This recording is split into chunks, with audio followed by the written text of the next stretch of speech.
know well the time zones and or world clock, pwede naman kayong mag-set ng time zones dito. For example, currently ang time zone lang natin is Philippine.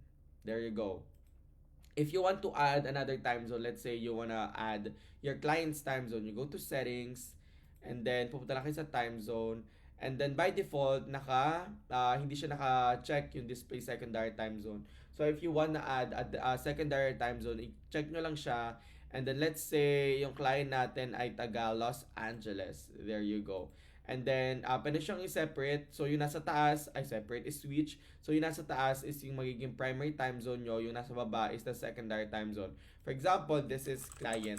Client time, and then me. So, yan, my local time. And then, makita nyo na dapat mag-a-add na siya dito. There you go. So, yung magiging primary time zone mo is your client. Nakita nyo na bago, di ba? So, kanina nakaset siya dito. Pero since it's our primary time zone is the client, so nagbago siya automatically. Okay, so for example, we're going to set another meeting, 8 a.m. hanggang 11 a.m. Brian, yan, TikTok, ganyan. So, meeting. For example, brainstorming session.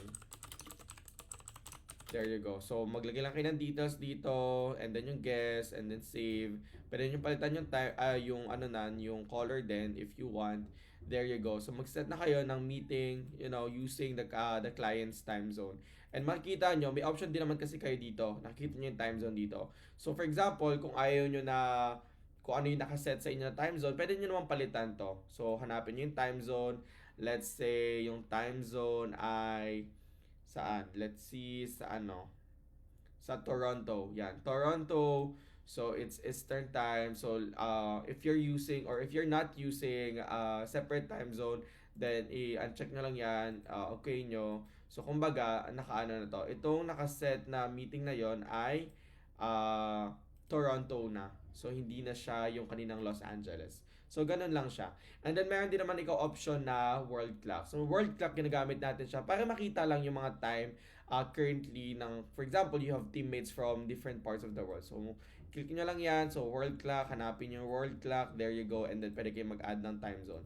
Let's say time zone ng, hanap tayo ng mga kunwari Argentina, San Juan. And then you want to also see other time zone. Let's see if you wanna go to or see the time zone sa Oral, ganyan, Kazakhstan, let's see. So makikita nyo na ito na siya. So this is the current time. So currently it's around 4:30 p.m. sa Philippines. So sa San Juan time daw, it's 5:30 a.m. currently.